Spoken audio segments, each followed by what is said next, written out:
is the Shen and Shan Show, where Shenice, my mom, and Shan the Pan interview with LGBTQ plus professionals and entrepreneurs. So let's get giddy and start the show.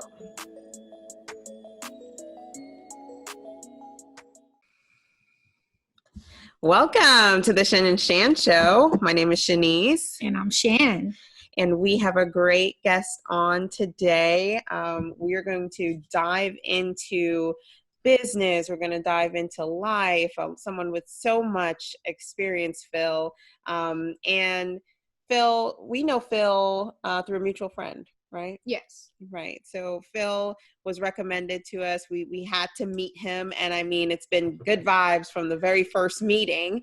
And I just think he's just such a warm being, a great soul, and really excited that he is going to open up his life and his stories to us to inspire our whole audience. So Phil, could you give us a short introduction about you and give us from childhood to now where you are and where you stand in the LGBTQ community? Well, before he does that, we got to say, go check out episode 5, because the person that introduced us to Phil is episode 5 guest. So go check that podcast off or video on YouTube, and you'll know why they are close friends after this. Yes, and so I'll just thank you for that very much. I'm really excited to be here. And I actually watched episode 5, and then I sent him a message afterwards and said I had no idea we had so much in common. Oh my gosh, that's amazing. So yeah, it was really, it was very, very sweet, because we've actually not met in person because of the COVID and whatnot. So we only know each other through our board work and other things like that. So yes, I'm really, really excited to be here. Thank you for inviting me to be a part of this. And so, let's see, short version, because I'm going to be 62 in December, so there's a long version, a medium version, and a short version. So I'll give you the short version. Okay.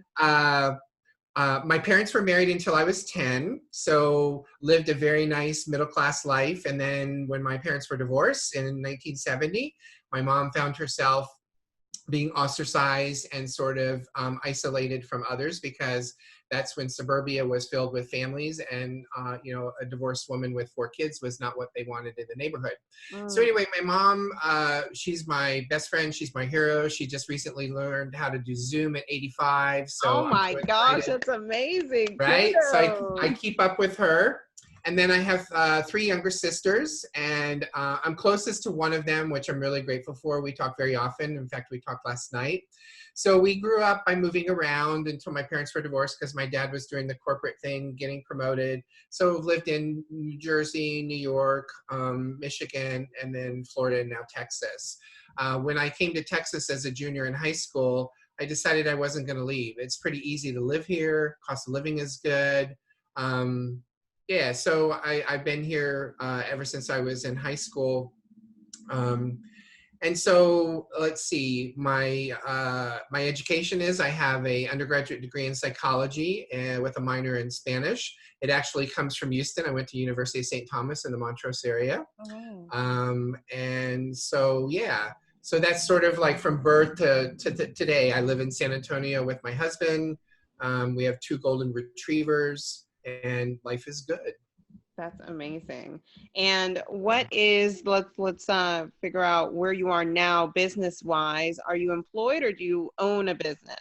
And what's your name? Yes, really good question. So during my adult life, I had a 35-year corporate career, and it was very, very exciting, because I started out as an entry-level, entry-level frontline employee, and stopped my career, ended my career 35 years later as the president of a company that was family owned here in San Antonio. So, and worked on 5 continents, 20 countries, had leadership roles in operations, and then also worked in human resources. So, training and development, organizational development, all that. So 35-year career, really great, loved it, enjoyed it.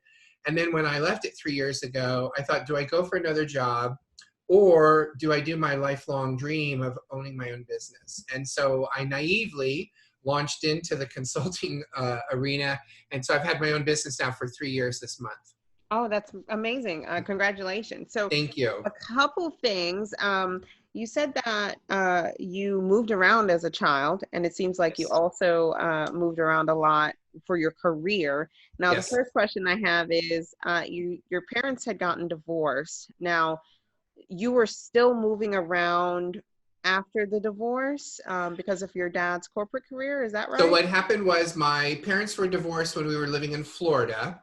And then, so we moved up until that point to Florida. And then my mom was the one who had the wherewithal to get us out of Florida because at that time things were starting to get a bit dicey in the schools.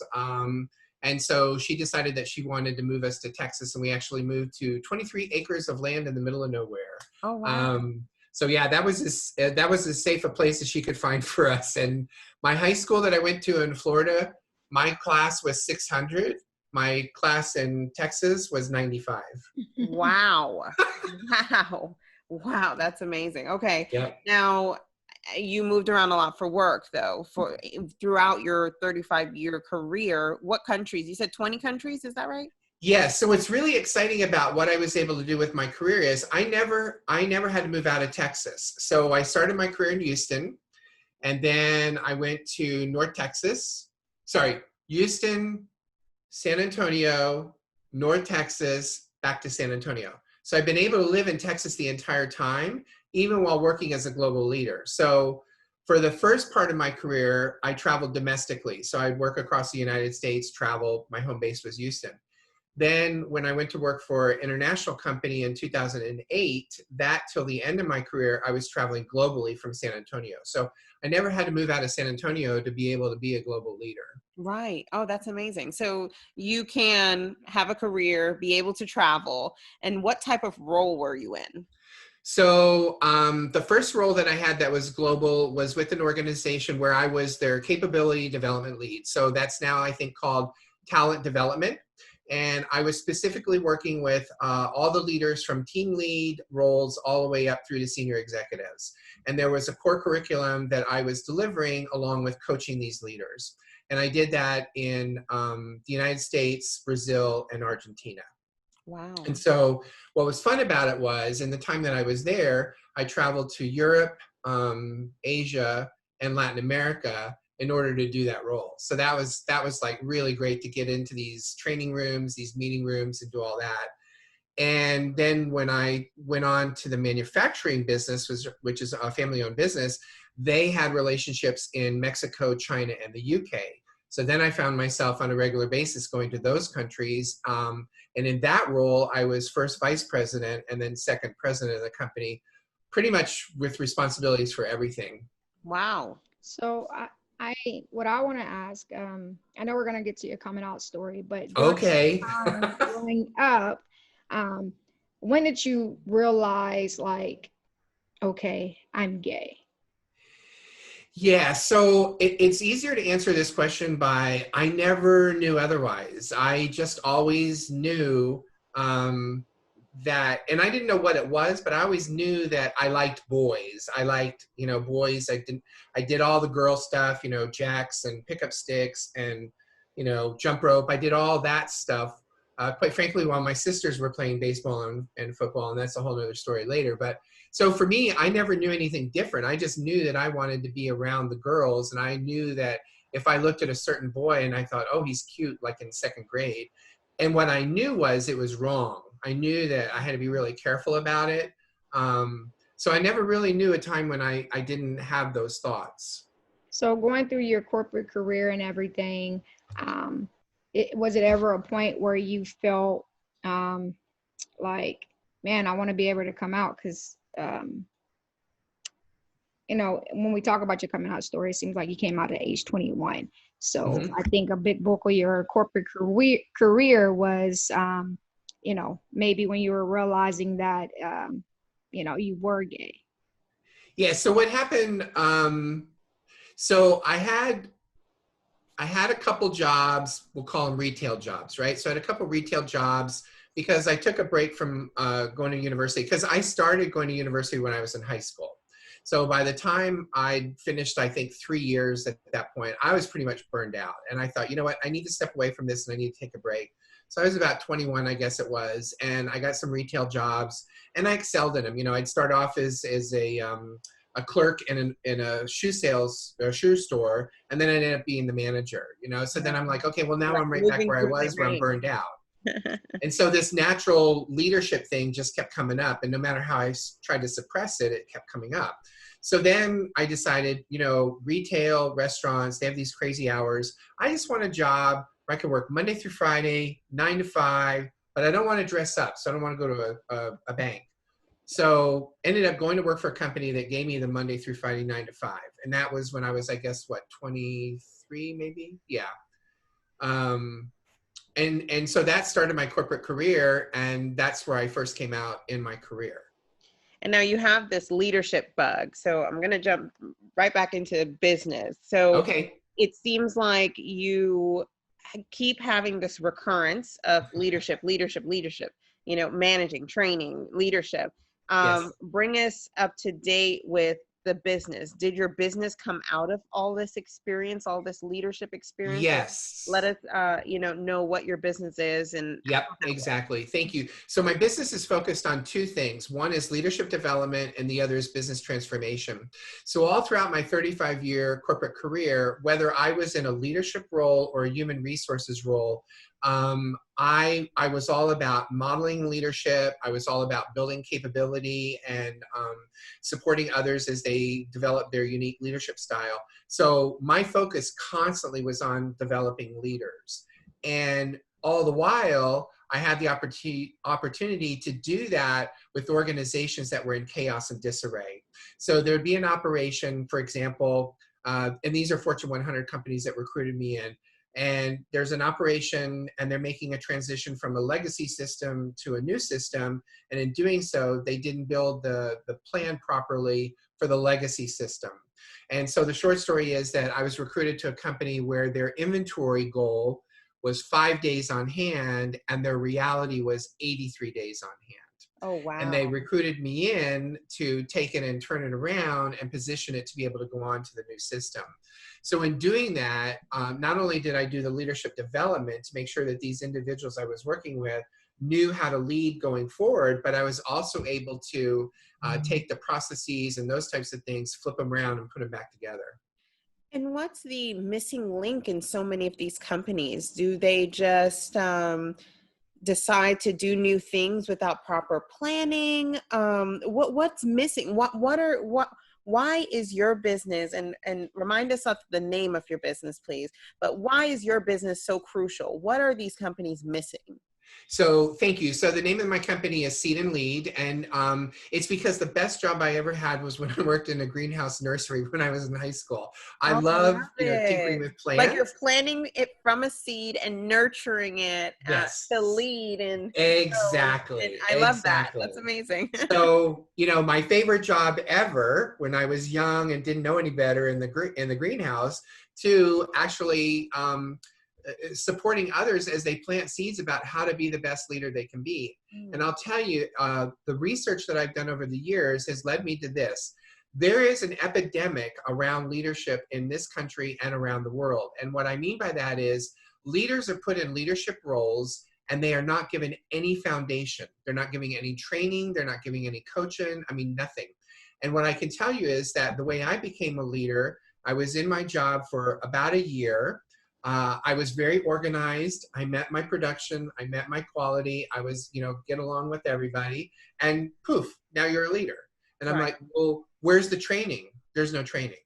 So the reason I think what I do is so critical is because more and more people, because this hasn't gone away since I started in 1982, more and more people are being put into leadership roles without any foundation. And so organizations aren't necessarily going to admit that they're doing it wrong. Right. However, you as an individual can raise your hand and say, I need some funding to support me outside of this organization by having a coach or a mentor work with me. Right. So that's why I think it's really important, is because you can outsource, you can use AI, you can do all of that. And at the end of the day, you're still going to need leaders. Leaders are required. And I think that many companies do have leaders. I mean, I have a little bit of a similar path, except I'm not necessarily in the same business as you, but I have that human resources training and development background. And from my experience, from what I have seen with major corporations, is that the leaders, typically I see that they get initial training. There usually isn't anything ongoing, anything that is, except for maybe some e-learning, but you know, a lot of the e-learning platforms, the mandatory learning is actually laws, like the actual required laws that they need to know and what, you know, organizations. Exactly. And then it's up to the individual to go on and take further leadership, but also, is that the most effective leadership training? Probably not. So, No. you know, there's definitely no regularity to training the leaders. And when I was in a training and development role, I was mostly training the staff and on product knowledge and sales. I do think organizations, a lot of them put a lot of priority on sales training. Oh, yes. Yes. However, many of the leaders are missing those key leadership qualities to build and grow their team and get to the next level and be seen as a leader instead of a manager a lot of the times. That's exactly right. Okay. Yes, And I exactly. feel like it's not just in corporate America either. It's also me being a teacher. Oh my gosh, I mean, 100%. It's really bad. And I think that was one of the reasons why I struggled and wasn't happy, because I went into teaching with a passion. And it seemed like after a while I just died because I felt like I didn't have that leadership training, which as a teacher, you need that. And a lot of people wouldn't think that a teacher is a leader, but a teacher is leading all of the children. And there are also, I'm sure, other roles inside of schools where there are teachers that have some type of leadership roles to other groups of teachers. Is that right? Yes. So I mean, just from building certain curriculum, just trying to organize and just all the skills that you need to be a leader. I don't feel like they focus on that in education. And then I can go all day about just what we have as far as curriculum for kids. It's not what it's gonna we don't have what we need to actually propel a lot of these kids to be successful, especially when they're in the low economic areas. So I think it's something that we lack all over the board. And I think leadership is something that we need to start focusing more on in colleges. Like you said, there's a pandemic, right? So, and it's very interesting that you bring that up, because when I first started marketing for my business, it was interesting because a woman reached out to me and she said, I'm really intrigued by everything that you're doing and everything that I see. However, I'm a single parent of I think she has 5 boys and one grown daughter. She said, so I'm a single parent, I'm not a leader. And boy, did I stop her right there. I was like, you are a leader. And let me tell you the ways that you're a leader. And so it's interesting because she ended up being one of my first clients. And we just recently reconnected. She's moved and some other things have happened. And it's interesting because she will tell you that she is still using things today that she learned 2 years ago in the programs, the webinars that I did, with her boys and the way she's raising her boys. Wow, that's amazing. And you're right, because you know, one of the things that when I look at this, yes, my growing up and my becoming the person I am as a leader happened in corporate. But let me be clear, I believe everyone is a leader. Everyone is a leader. And so whether your role is, you know, teacher, administrator, pastor, parent, whatever your role is, you are a leader. You are always a leader. Now, whether or not you choose to own that role, whether or not you choose to model that role in a way that others may, you know, look up to you, learn from you, and follow you, that's all. But at the end of the day, everyone is a leader. I can see that through and through. I think that you think about growing up. If you're an older sibling, you're a leader. Yes. You know, if you're a parent, even if you aren't, I want to say, I love the fact that I think a lot of us now can recognize that we, and I think we talked about this a lot with Vin, right? we can recognize that not only the people that give birth to us are our leaders, it's a lot of other, it's a whole community of people who actually, sometimes it's not even our birth parents who are the leader for us, right? Yes, So exactly. I mean 100%. Yep. We're surrounded by leaders. We're all a leader, whether it be in our career, our business, or in our personal lives. Yes. We all need these skills. So well, So I agree. how do you build on those skills, right? Because I mean, I know we're all leaders, right? But some people, they have certain skill sets. So how do you help someone build on those skills to make them, because we're already all identified as a leader, but how do you become that? Well, maybe the first part is to, first of all, know that you're a leader. Because Right. like, Phil was saying earlier, a lot of people don't think they are. Right. Even someone with 6 children. Yeah, exactly. Yeah. Part of it is owning that role, right? So getting people to own the role. And what I subscribe to is people don't argue with their own data.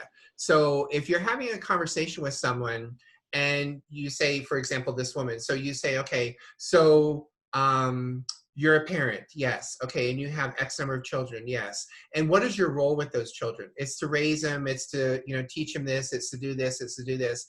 Okay, so is that different from the role of a leader, or is that similar to the role of the leader? And then all of a sudden you see the light go on because people don't argue with their own data. And Right. she goes, I am a leader. I'm a leader in my family. Right. No, Right? yeah, definitely. And so then once they see that, the thing for me is, it's sort of my my claim to fame, if you will, is develop your unique leadership style. Because here's the deal. If you're gifted enough to be able to pick up a violin and play it at that level, then by all means do it. Not all leaders are. Not enough leaders are. They're not naturally gifted. So the reality of it is, get the support that you need to develop that unique style as a leader. And to your point, develop the skills and the competencies that you're known for. And it's really those leadership traits, as I've written in one of my books, it's those leadership traits that make you stand out and people want to interact with you. And no two leaders have to have the same identical leadership style. That's not the idea. I love that you just said that, because that also can, debunk some myths that every leader is going to be the same. No, Exactly. Everyone has their own unique personality, style, the way that they do things. I mean, different leaders are likely, and correct me if I'm wrong, they are effective in different ways. It depends on what their, strengths are, right? And how to build on that. So you essentially can go in and help these leaders determine what these unique styles may be and how they can develop their leadership skills to the next level. Is that about what you? Yes. So one of my funnest stories around this is I was working with a CFO, and so the CFO was really, really good as a CFO, and she confided in me. And I meet regularly with my direct reports when I'm in the corporate setting, so expect to meet with me.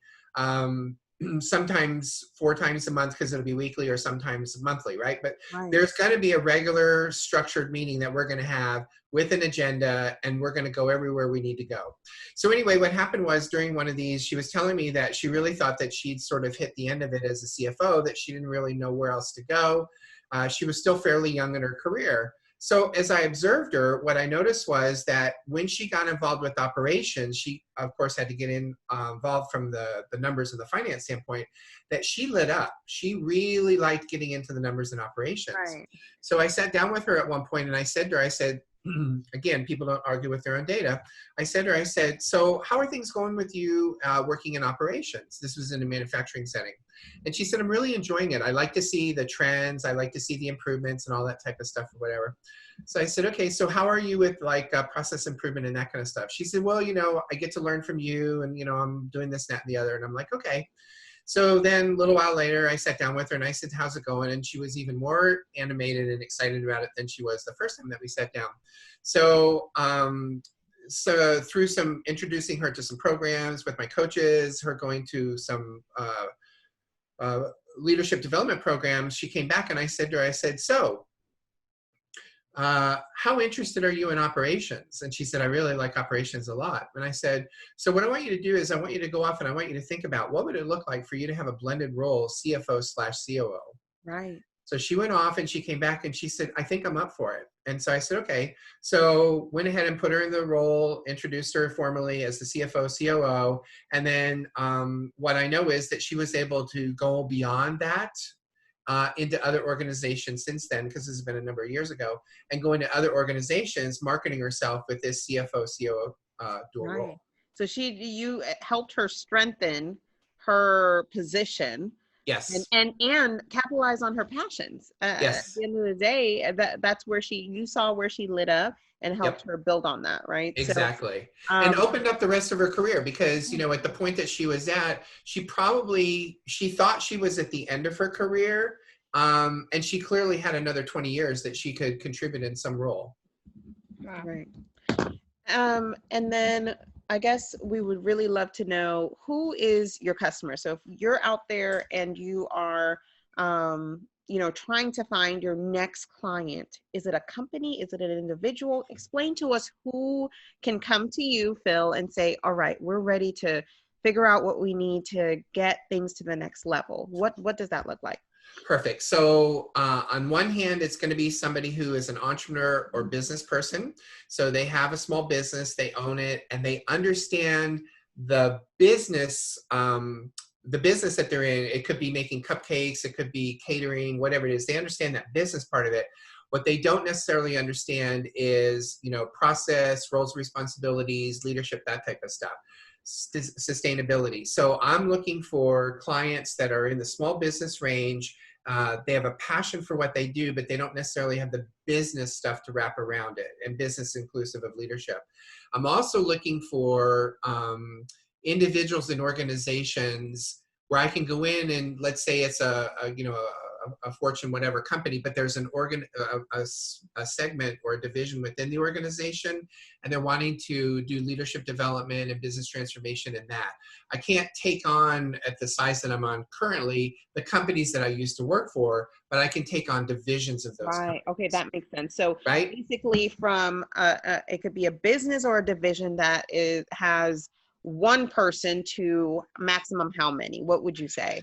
So it's interesting. This came up recently. So I can work one-on-one. Obviously, that works really, really well. If I'm working with, let's do it this way. One-on-one, and then if I have one-on-one, multiple one-on-ones within an organization, I could probably work with as many as 8 to 12. Okay. And then if you look at a team, working with an entire team together, again, the 8 to 12 would be the sweet spot. Okay, perfect. No, that's great. All right. And then if an organization wanted to work with you, you could possibly, how long do you work with these teams? So for example, maybe they would want to rotate yourself, through different teams for these, leadership development and business transformation. How does that work? How long do you work with them, and how do you jump from team to team? The reason I laugh is because over the years, I learned so much about change and transformation. And if I'm changing me, I only need 3 months. I mean, I'm like, I'm the poster person. I'm going to make the change happen.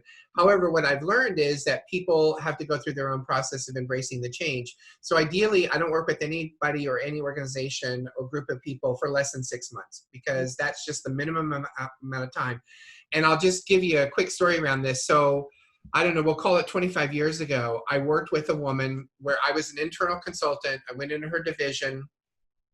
And so in going in and sitting down with her, I said, these are the things that I'm here to do, because it was mandated by the steering committee. And I gave it to her, and she said, well, I've already done all these things, so your time here will be short. So from your time here will be short, I ended up commuting back and forth into her office for more than 2 years, because she was so, it's probably not the right word, but she was so attached to having me there and be a part of her organization after we started working together. So for 2 years, I commuted back and forth. And I think at last count, she tried to hire me 3 times while I was doing those back and forth for 2 years. And then when I opened my business 3 years ago, don't you know, she was the first person who knocked on the door and said, I'm going to be your first client. So it's really funny when you look at it, because the ideal would be 6 months, but that relationship's now maybe going on 30 years. Wow.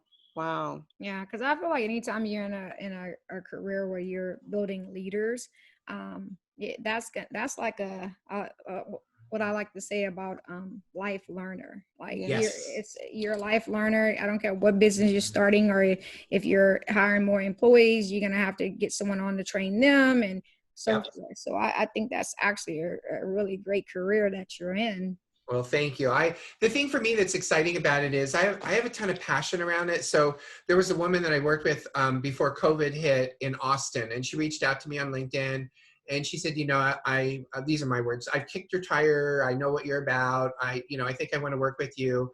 And so what was really fun about it was she was looking to make a job transition, and I thought, okay, I can help her with that. That's part of leadership and so on and so forth. So I looked at her resume, and then I coached her on how to present in her interview. And she already had some jobs that she was in the process of. And when she went in for her next round of interviews and had this way of interviewing that I shared with her, she got the job. Wow. And so for me, that's like the most exciting thing around it. I'm not looking for the accolades. I'm not looking for the attention and the light and all that stuff. I'm just like thrilled beyond words that she was able to get a job that when she looked at all the things that were on her list, they all ticked off. Right. And I mean ticked off in a good way, not ticked off in a Right. Right. Yes. Yes. Alrighty, so this is my favorite part of the interview is your coming out story. So I get excited about this part, and I think you'll probably hear me talk a little bit more during this section of the show. So what's your coming out story? Are you out in your business? Are you out in your personal life? And just kind of tell us a little story about your coming out story. Okay, so thank you. Yes. Okay, so I am out in my business. I am out in my life. I'm 100% out. There's no part of my life that is not out. And so for me, it's about, I came out, I continue to come out, and I stay out. And so the way that this happened was personal life. I actually started dating my first partner when I was only 20. So I was still in the closet and so on and so forth. And what happened was I came out to my mom while dating him, and they were very good friends actually. And so I came out to my mom, and my mom was amazing about it. Now, it might have helped that one of my sisters came out before me. So I wasn't the first one. Wow. I was the second one. So my mom coming out, it was pretty much, I think this is what she said to me. Am I happy that my son is gay? No. Do I want my son to be happy? Yes. And as long as you're happy, I love you. Wow. And so that's always stuck with me, and my mom is my best friend. So in my corporate career, what's really funny about that one was I had, as I mentioned earlier, some retail jobs and then restaurant jobs. And those really aren't jobs where I built relationships or friendships or any of that kind of stuff. So I didn't really talk about my personal life. So then I go to work for this first corporate position. And when I got hired in 1982, in January to be specific, I was on a 16-week probationary period that if I did anything that was an infraction in 16 weeks, I'd be terminated immediately. And so I was sequestered in a classroom because I was learning the work to be done. And every once in a while, I would have a break to come out of there. And so I came out of the room for a break, and I walked into the mailroom.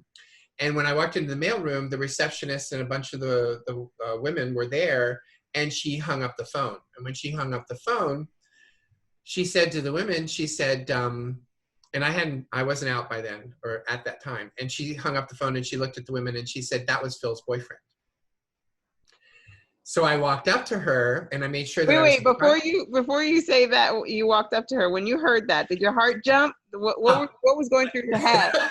Yeah, because it was like, I knew it was a pivotal moment. I knew it was a defining moment, but I'm like, do you even know what you're going to do with this?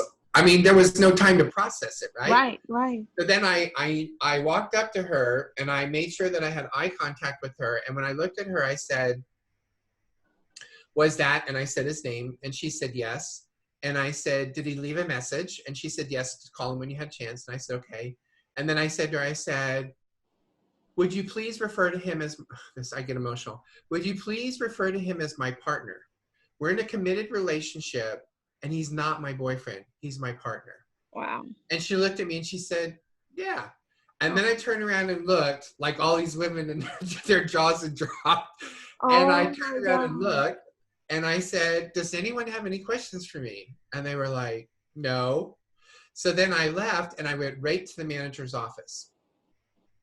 And I walked in and I said, I just want to give you a heads up. I've just come out as gay. I suspect that I'm going to be terminated. And so I just wanted you to know so that you could get it started or whatever it is that you need to do. So you automatically assumed you were out at this point. Wow. Yeah, after the words were out of my mouth, I mean, I was like, oh, expletive deleted, because I was like, I just lost my job. Wow. And so I sat with her for a few minutes, and what I remember most about that conversation is that is not a reason. And now keep in mind the setting, 1982, not Houston, outside of Houston. So it wasn't even in Houston. So it wasn't in the big city. It was outside of Houston, 1982, homophobia. Laws were not in our favor. AIDS was an epidemic. I mean, it was not the best time to come out in hindsight. However, what she said to me was, she said, you coming out as gay is not a reason for me to terminate you. Wow. Wow, how amazing is that to have that leader in position right there? Yes. And so what happened was I went on to be very successful in that organization, quite frankly, for, about 18 years. And I was out the entire time. There was a picture of me a picture of me with my partner on my desk the entire time. Wow. And again, this is going back to the 80s. I mean, this is a very long time ago. And we were always invited as a couple to any of the events that were being done socially for the leaders. And as I grew in my leadership role, I had more prominence in terms of, all employee meetings and those types of things. And so if there was ever an opportunity for there to be the social, like I'll never forget, we showed up for a Christmas party that we were going to go to, then decided not to go to, then decided to go to. And when we arrived, the president of the region was giving her holiday speech. And when we walked in, like half the room lit up and we were like, shh, because they were so excited to see us. And I was like, no, shh, she's giving her speech. You're not the life of the party, Phil, okay? Tone it down. Right? So pictures on my desk, and then I got recruited. I got recruited to this company, and then I got recruited to that company, and so on and so forth. And every time I'd say to the recruiter, so I want you to know that the decision for me to take this job will be made with me and my partner. The decision for me to relocate will be made with me and my partner. And I remember each and every time that as soon as the process started, I just integrated all that into the. And so I went to work for one company, and it was a Saturday. I was at an all-employee meeting. I was out of town, and I was in the car with the COO and the senior vice president, and we were going to this event. And I'm meeting them for the first time. I'm in the car with them. We're going to the event, and they start talking with me about, thanks for giving up your Saturday to come to this. Welcome to the team. We're really excited you're going to be, you're going to be with us and whatnot. Sorry you had to give up a Saturday. I said, oh, don't feel sorry for me. I said, my partner and I are leaving tomorrow. When I get home, we're going to go spend a week in Mexico. And you could tell immediately when I said partner, I was like, whoop. Yeah. So I just sat in the back seat and I was like, okay, there's no door. I can't get out of it. Right. So I let them have their time. And you could feel their wheels turning. Like processing it. Right? And then it got to the point where, so what does your partner do? And so on and so forth. And so every time that that's why I say. When was this? When was this? That was in 2000. That was in 2000. Yeah. Yep. So I came out, and then I kept coming out, and then I stayed out. And what I'll tell you is the most challenging part of it was when I went into the manufacturing sector. Because up until 2010, it was all service. Then when I went into manufacturing, it was a little bit different, because manufacturing, blue collar, tougher, San Antonio, it's got a certain element to it in terms of, the male persona, that kind of stuff. So it was interesting because I came out in my day and a half of interviews, and didn't know what was going to happen with it. And admittedly, there were people that I worked with that it was fine, and then there were people that it wasn't fine. And the good news is that I was in a role where I could make it a non-issue. So yeah, 1982, the dark ages. Right. Oh my So, gosh. This show is supported by Empower Financial, where we help you protect, grow, and build wealth through life insurance and retirement planning. At a minimum, everyone, protect your family with at least 10 times your income in permanent life insurance. Have a safety net in case you become ill, or you can use the cash value in retirement as tax-free income. So reach out to us from our website at www.empowerfinanciallife.com or click the link in the show notes. Unfortunately, we don't hear a lot of stories like that where they have those type of endings. So, Or beginnings. Right? So, Yes. why do you think you had so many opportunities to come out and not feel like it was something that was bad? What do you think you were just really good at your job and it just Of course.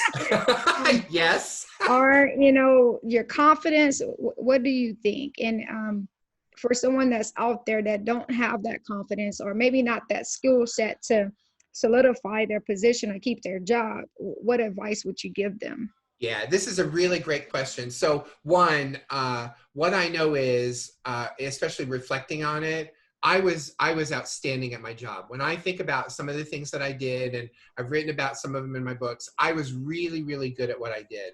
And so that was why I kept getting recruited. And the reality is that my position always was, you're paying me, you're investing in me to do a job. You want me to deliver results, and you want me to do it in this certain way. So my personal life has nothing to do with that. You're not paying me to be either, be gay, straight, or whatever.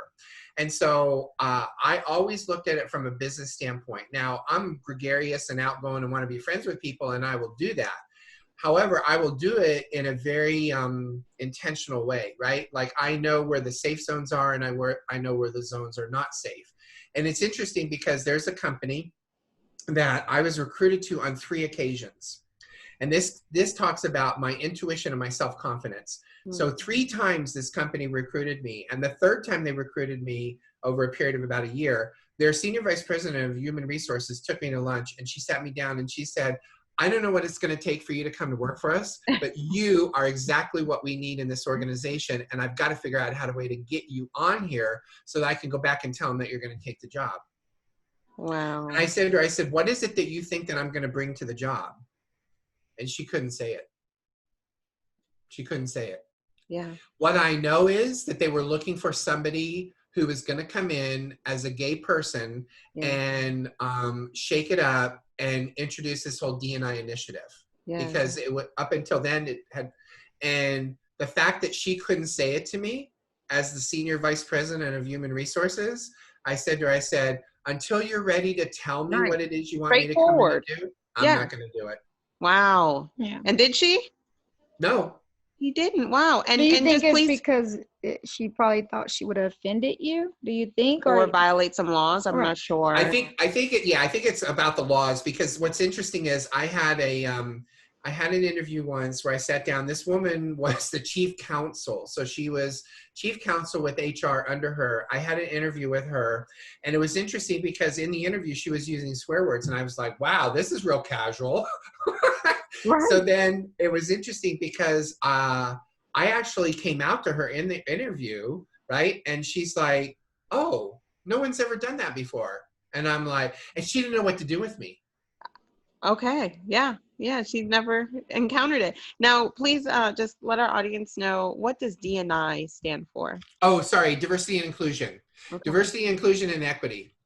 Okay. Perfect. Yeah, so we do want people to know out there that a lot of companies, corporations, whether they're big or small, they do have diversity and inclusion departments. And Yes. so don't be afraid to go out and show your skills, show your talents. And so I just wanted to kind of put that out there. And I think it's becoming more and more of a focus, which is great. I'm sure that's great It for is. you as well, Phil. Now, I do want to ask you in regards to being out, but just in general, I would love to hear more about your books, your speaking, because you go beyond just going into these organizations, right?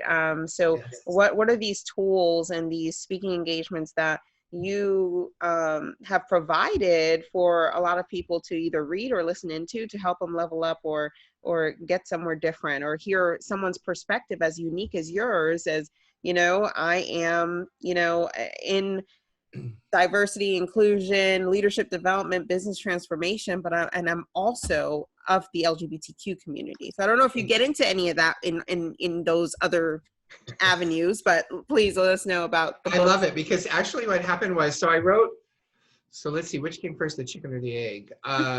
So I wrote my first business book, 7 Essential Traits of Leaders, in early 2019.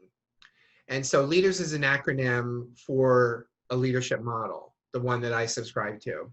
And so what was interesting about it was that's given me an opportunity to speak at different places. And so one of the things that I was really surprised by was because I am a member of the LGBTQ community and I take leadership seriously, that gave me an opportunity when there was a call for speakers to deliver a program called Coming Out May Be Irrelevant to Your Career. And so I developed this program that's in alignment with my leadership style. And I've delivered it at, you know, places you would expect, like the San Antonio Human Resources Management Association Symposium. Right. I mean, they're an enlightened group. They're open to this. And it was the first time they offered something like that, but still they were open to it.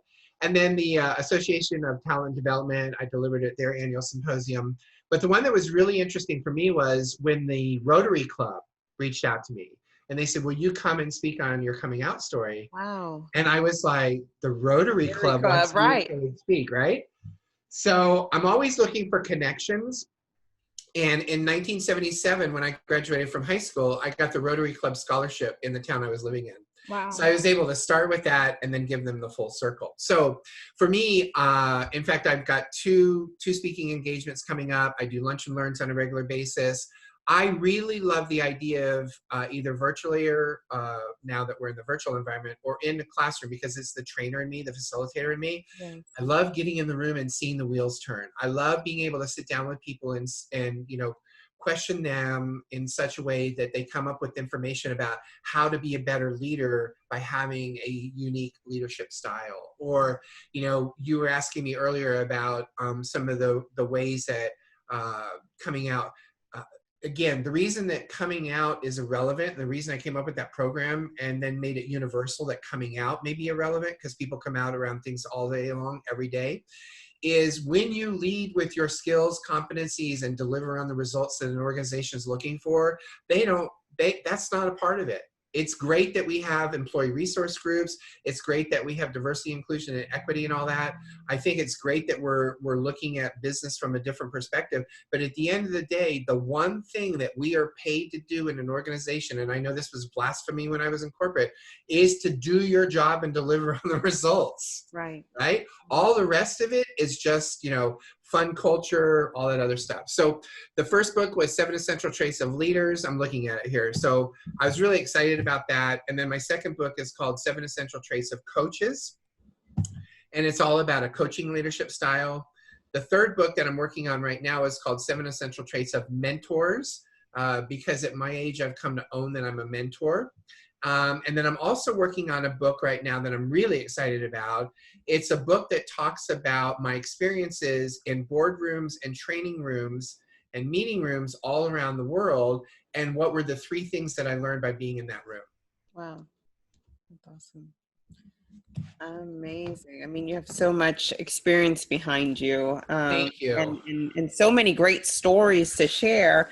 And I love that you have that messaging that you can, it may be irrelevant, completely irrelevant. You show your skills first, you show your drive first, and then you'll integrate the rest of you later, right? Yes. Now, you have multiple books, you've done speaking engagements, including TEDx, is that right? So the TEDx, I'm associated with TEDx here in San Antonio, and what they've asked, so let me back up. So I've been an organizer for the Women TEDx. So that's a salon that happens every year. And it's really exciting because it showcases women speakers. And so I've done that 2 years in a row now. And as a result of that, this is that leadership thing, right? So as a result of that, the licensee here asked me, would I be willing to be the lead organizer for an LGBTQ salon, which is a smaller TED event. And so unfortunately COVID came. However, it's still something that's on the horizon.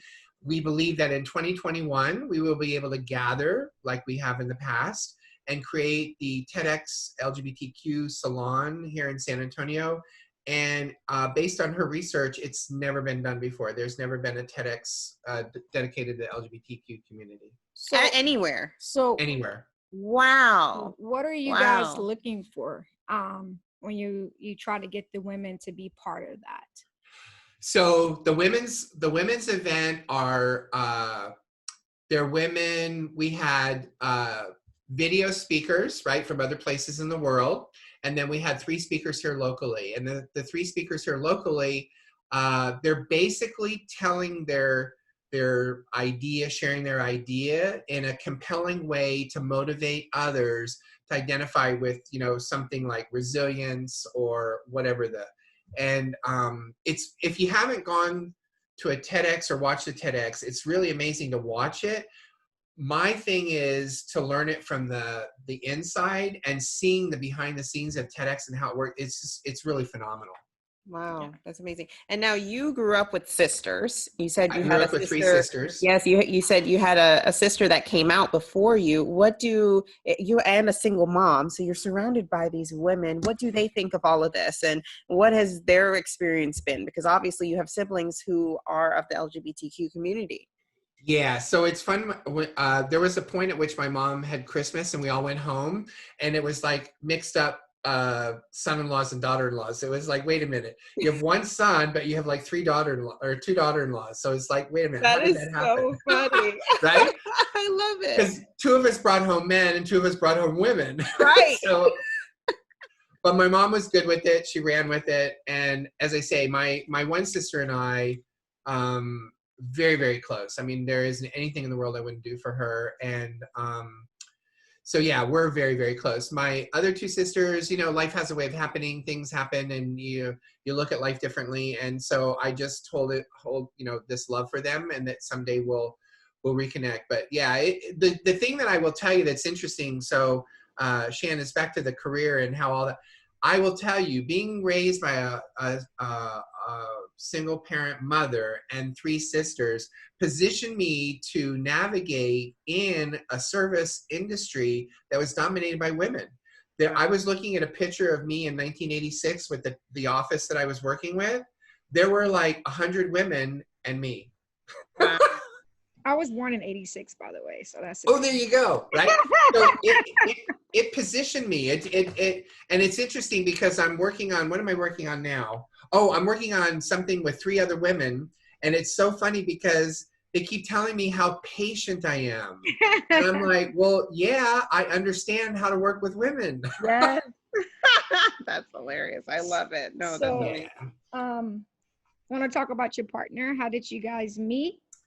Yes. So this is probably where I'll get the most emotional. Aww. So Michael and I met online, which is really hip for a guy like me because I was 50 when we met. And he's like, Phil, don't say hip. Nobody says hip. So Michael and I met when I was 50. We met online. And so the shortest version of it is I was not looking for anything serious. After a 20-year and a 10-year relationship, I was like, no. I'm just going to hang out or do whatever you do at 50. So he got serious before I got serious. And so I broke up with him, not on a Post-it note like in Sex and the City, but I broke up with him multiple times. I broke up with him because he was younger than me. I broke up with him because his parents were my age. I broke up with him because it rained that day. So it was like, I just kept breaking up with him. Yeah. And then we got back together. Because this was going on for a period of time. And he took me to this really amazing restaurant. There were roses all on the table, and he proposed to me. And I was like, oh my God, yes. And then the next day I went to China for a business trip, and I came home by way of India. And I wish I could tell you I went to an ashram, but I went to a few places, and I was like, oh my God, I cannot marry this man. So I came home and I said to him, I said, yeah, I'm sorry, I can't marry you. And he's like, what? And I'm like, no, I can't marry you. So then we had a real official breakup. Then I didn't see him for, a few weeks, which seemed like forever. And then when I invited him over, I said, yeah, this isn't working for me. I really want to date you. I really want to see where we're going to go with this, and so on and so forth. And he said, at some point thereafter, he said, you got your one proposal, you'll never get another one. And I'm like, I don't think you know me. I get what I want. And so guess what? You will propose to me again, and we will be married. Oh my God. No. No. Wow, you met your match, okay? I mean, I hinted. When we were in Houston for my birthday one time, I was like, hey, let's go get some rings. No, not until we get married. I'm like, yeah, okay. I got to figure out a different way to make this happen. When is his birthday, may I ask? His birthday's tomorrow. Oh, wow. Yes, Leo! Yep, he's a Leo. And so his birthday's tomorrow. So what happened was I had this huge elaborate plan for how I was going to propose to him. And we were getting ready to go to work one Friday morning. And I looked over at him and I'm like, you're going to do it right now. And so I went over and I said to him, I said, will you marry me? And he said, yes. And I started crying, and he said, and I said to him, I said, I'm serious. He said, I know you are. I've been waiting for this. Oh. So I went ahead and we decided to get married. This is the practical side of me. We couldn't get married in Texas. So I said, okay, we're going to go to the West Coast because we get 2 extra hours. We're going to get married on the weekend. We got married on Friday the 13th. My sister, who's my favorite sister, she and her partner, now wife, went out. We had a double ceremony, just the 4 of us. Wow.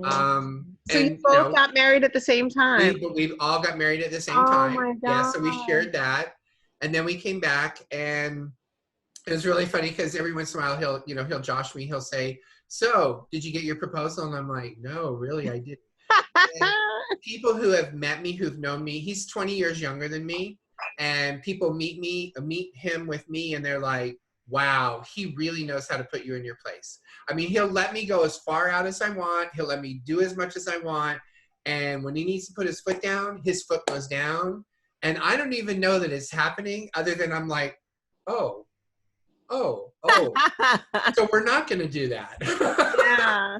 So, wow. And do you think it was, accepting his proposal and then, saying I have to walk away, and the multiple breakups, do you think it was the age that was driving it was you? definitely the age. And because, see, I grew up in an era where if I'm older and he's younger, then people are going to have these conceptions around I'm the sugar daddy and I'm taking care of him and all this other stuff. And I'm like, it's not going to go down that way. Yeah. And here's the irony of it. And I say this with the most loving of heart. So Michael was diagnosed in 2015 with end-stage liver disease. And the end-stage liver disease is attributed to NASH, which NASH is non-alcoholic. There's no known it's an anomaly. Right. So he was diagnosed with the end-stage liver disease, which ultimately ended up with him being in the hospital. He was in a coma, almost lost him. I mean, it was pretty horrendous there for a while. And then he was transplanted. And so what was interesting about it was, it's not lost on me to reflect. I was reflecting one day when he was in his recovery period, and I thought, you know what? The greatest gift I've been given is to take care of him. Yeah. Wow. And it was really interesting because I fought it. I was like, I'm not going to take care of you. I'm not going to take care of you. And then I was like, I'm going to take care of you. I'm going to take care of you. Wow. And that's amazing that you were there for him. And you were fearful of the age, and I know that, age deteriorates us, right? And, yes. And it wound up being him that got that sickness. Whereas, typical human beings, we think, okay, the older person might get sick or whatever the case may be. And you wound up being his savior, and he needed you for that season. And that's amazing. Well, and here's the thing. Here's the thing about it, because I have, I have a really strong faith and belief system. And so what happened was we were about to remodel a part of the house. We had to move a very, very heavy piece of furniture that we had never done, just the 2 of us. And my insistence on moving it caused him to get a hernia. Wow. And when he got the hernia, that started the process of him going in and getting medical treatment and eventually having a repair surgery. And that's when they found the initial stages of it. Wow. And it happened on Valentine's Day. So we don't celebrate Valentine's Day anymore. Wow. But Valentine's Day is the day that y'all extended his life. Yes. Pretty much, you Yes. know, like that's, if you guys didn't catch it then, you know, everything happens for a reason. Right? I mean, is that story not crazy when you think about it? Because oh my gosh. So crazy. on one side of the equation, you could go, Phil, you were so obnoxious. You wouldn't let up. It's like, you got to move it, got to move it, got to move it. And then on the other side, I lost my mind when he had the hernia, only to have the surgeon come out when it was being repaired and sit down next to me and say, you'll want to have that checked out. And then a year later, he was transplanted. Wow. Right? So yeah, I've learned about the value of saying yes when I mean yes and no when I mean no. And you know, not using up all my no's in one place. Yes. Oh my gosh, what a story. You're full of them. That's amazing. Yes. Thank you. I truly do admire you, and the love that it's very clear how much love you have for your husband. Thank you. Thank you so much. Yeah, tomorrow's his birthday. Yeah. So we're what did they call us? We're because he's considered disabled and I'm considered, I think, senior. So we're shut-ins. So we're almost 65 is senior. There you go. Thank you. Yeah, so we're gonna have a shut-in birthday for him tomorrow. Oh, that's amazing. Sometimes that's more romantic, anyways. Y'all can get creative. Yes, exactly. All Thank right. you for asking about him. Yes. Alrighty. Thanks, So Shen. it's what? Oh, what? Go ahead. Oh, okay. It's wrap up question time. So we're gonna do Okay. a series of 5 questions, and yeah. So you want to start? You want me to start? You can go ahead. Alrighty. First question: what would you say is your best money habit? So Shen, my best money habit is to be generous with it. I've been generous with money my entire life. Do you find that it comes back to you? Yes. I don't think that's a bad thing. I think we're good. Too. No, you know, generous meaning, by generous, what do you mean? Being generous to gift it to others or to I have causes gifted, or? Yeah, so I have gifted money to friends. I've gifted money to family. I support nonprofits. You know, there was a time when I was traveling at the rate where, you know, 500,000 miles in my frequent flyer account was enough for a family of 4 to come from Europe and visit us. Wow. Yeah. Yeah, I do truly believe in that. What I don't believe in is being wasteful or irresponsible with it. Okay, so being generous and giving for good causes, being, you know, chasing after or being fulfilled and fulfilling the needs of others, that is an amazing thing. And you know, Shan and I we really do try to practice that. And we budget and we're frugal so that we can do more of that, right? And so we do intentionally put away money so that we can help someone on a rainy day or to support a cause. And we have it labeled as tithing account, but we believe spreading the money out, not just giving it to churches, just being able to be well, I think tithing can have different meanings, right? It doesn't mean I agree 100%, right? In our book, it doesn't mean going 100% to a church. So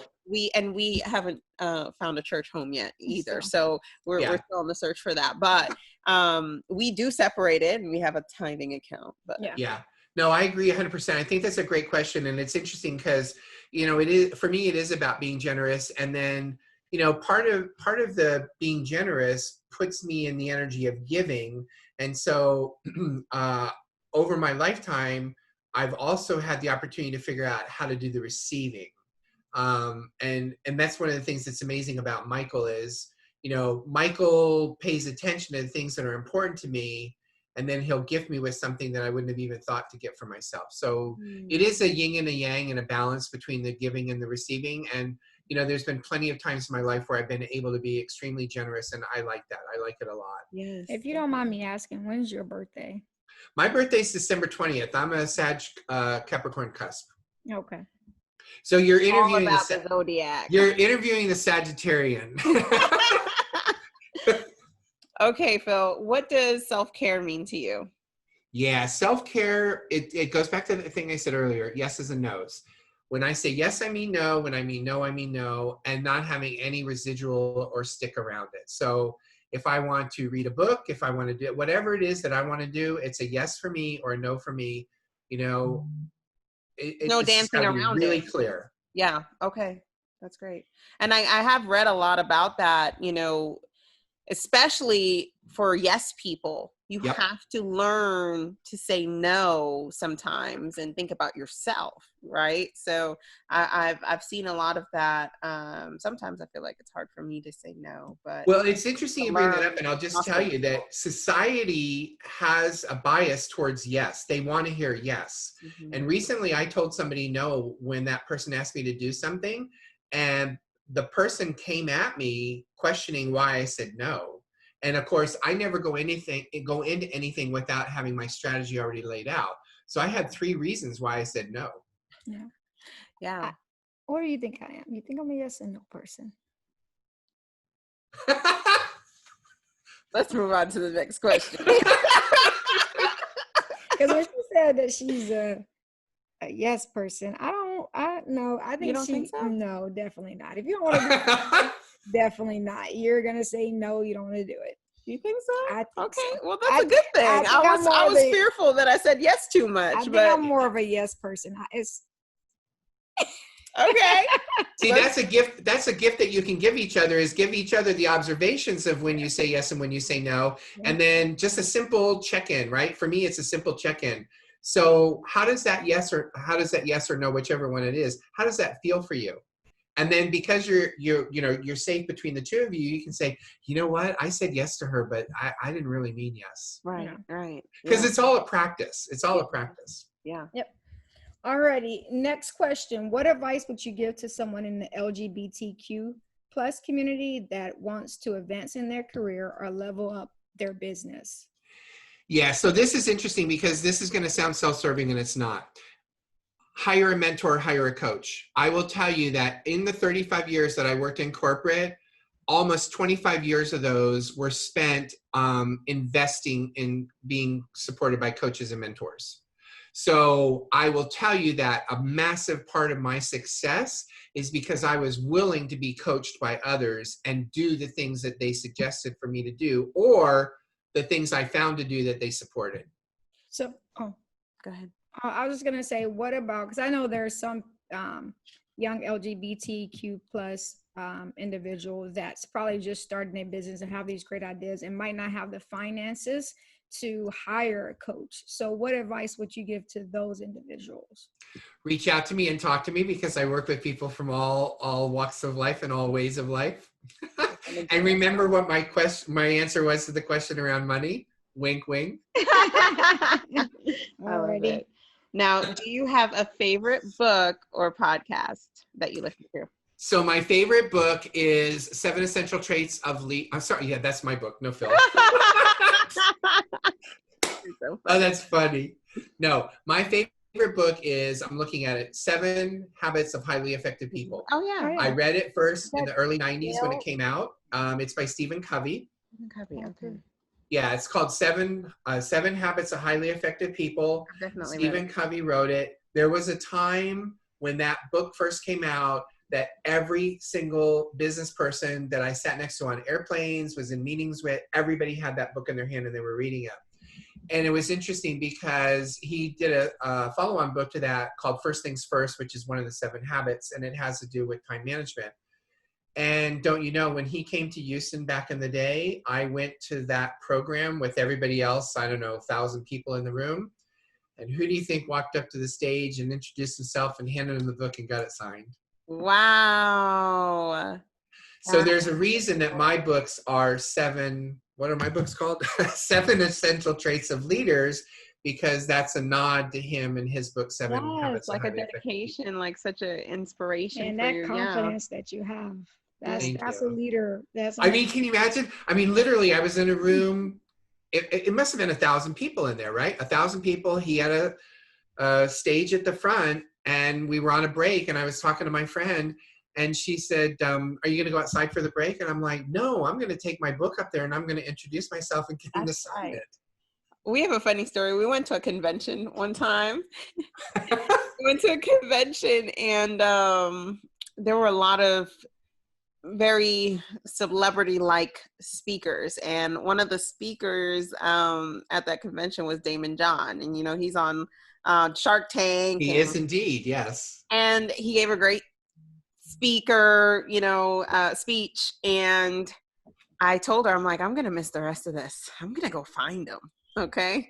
And I'm sitting there like, I disappeared. I was gone. Okay. Yeah, right? I started going around the convention asking all the employees, because I assumed, I'm like thinking, he's probably leaving like as soon as his speech is done. He's probably trying to get out of here. He's gone. Yeah. And anyways, I didn't have a book for him to sign or anything. But anyways, I asked the employees, I'm like, where do these speakers come out at? Like when they're leaving or when they're on their way out, where are they? And the employees told me. And so I went outside and I waited outside the gate that his car was probably going to come out of. And guess what? And Shan wound up showing up, and he rolled down his windows, and I got to meet him. We all got to meet him. And I can't remember what we did. I'm gonna have to. I think we have a little bit of it on video, like a little clip of it. But I was just like, "Wow, this really happened."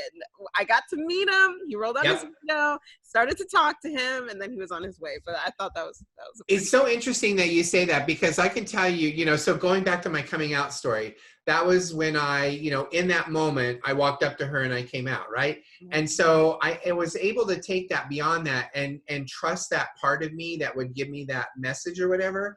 And we could have a whole show just on me walking up to and introducing myself to people who are, celebrities or author or whatever they are, that we could have a whole thing. It just happened recently. Last story, I promise. There just happened recently here in town.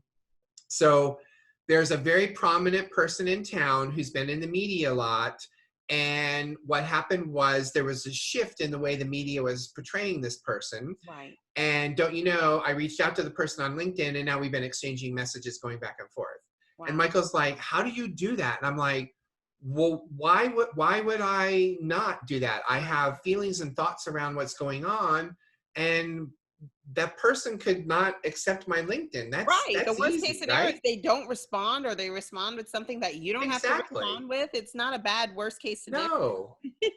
So like I say, I walked up to him. I've got the book up there. It's signed by him. And, well, that was the last story, but here's the very last story. Okay. So I was in India, and I was on a flight inside of India, and I got on the plane, and behind or in front of me was a TV screen. And before we were taking off, it was doing a like a promo, a commercial. And it was for the Covey Institute to deliver a 7 Habits of Highly Effective People, that book, into the Indian business world. Wow. And I sat there, this was in 2009, and I sat there and I looked at it and I was like, India's just now being introduced to him. India's just now getting excited about his teachings. Right. So that was my last story. Okay. All right, and now our last question. Okay. What do you like to do in your spare time? Or for fun, whatever. Yeah, so 3 things. 1, listen to music. I love music from every corner of the world. So I love music. I love reading and writing. So I love reading books, and I also love writing. So that's 2 things. And then the number 1 thing for me is to just chill with Michael and the pups, because Michael always has a way of picking the absolute perfect TV show or movie for us to sit and watch. Oh, that's sweet. That's amazing. All righty, Phil. Well, Last thing is just to let our audience know how to get in touch with you, how to get in touch with you personally for business reasons. If you have a website, please share any and all ways to get in touch with you. Thank you. So I'm going to make it real simple. It's just phil@seedandlead.com. So it's SEEDANDLEAD.com. So if you send me a message at phil@seedandlead.com, I'm more than happy to respond to you.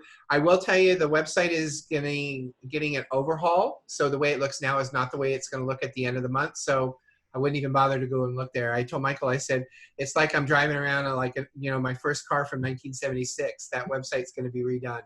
So reach out to me directly. And then if you do a search on Seed and Lead, you can find me on LinkedIn. You can find me on Facebook.